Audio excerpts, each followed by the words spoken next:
আসসালামু আলাইকুম রহমতুল্লাহ।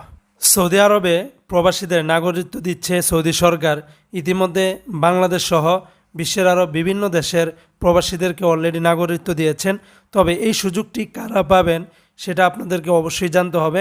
আমরা সাধারণত জানি আরব দেশগুলোতে, বিশেষ করে মধ্যপ্রাচ্যের সকল দেশ যেমন দুবাই, ওমান, কাতার, বাহরাইন, কুয়েত, সৌদি আরব সহ মধ্যপ্রাচ্যের সকল আরব দেশগুলোতে বর্তমানে প্রবাসীদেরকে নাগরিকত্ব কিন্তু দিচ্ছে।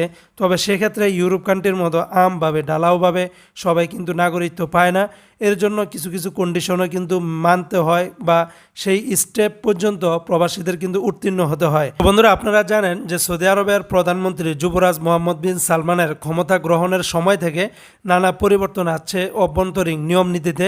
তারই ধারাবাহিকতায় সৌদির রাজকীয় আদেশের অংশ হিসাবে নাগরিকত্ব প্রদানের বিষয়ে কিন্তু ডিক্রি জারি করা হয়ে থাকে। ভীষণ 2030 সালের নামের এক নতুন পরিকল্পনার ঘোষণা দেওয়ার পর থেকে একে একে পেট্রো ডলার থেকে নির্ভরতা কমিয়ে সৌদি আরব এখন পশ্চিমাদের আদলে নাগরিকত্ব সহ বিভিন্ন সুযোগ সুবিধার দুয়ার খুলে দিচ্ছে প্রবাসীদের জন্য। 2024 সালের জুলাই মাস থেকেই দেশটিতে বেশ কয়েকজন বিজ্ঞানী, চিকিৎসক, গবেষক, উদ্যোক্তা সহ বিভিন্ন পেশার ব্যক্তিদের নাগরিকত্ব দেওয়া হয়েছে। বিশ্বের বিভিন্ন দেশের সৃজনশীল ব্যক্তিদের আকৃষ্ট করতে এমন উদ্যোগ বলে মনে করা হচ্ছে। সৌদির রাজকীয় আদেশের অংশ হিসাবে নাগরিকত্ব প্রদানের বিষয়ে ডিক্রি জারি করা হয়। তবে এখন পর্যন্ত ঠিক কতজনকে এই নাগরিকত্ব দেওয়া হয়েছে তার সংখ্যা প্রকাশ করা হয়নি।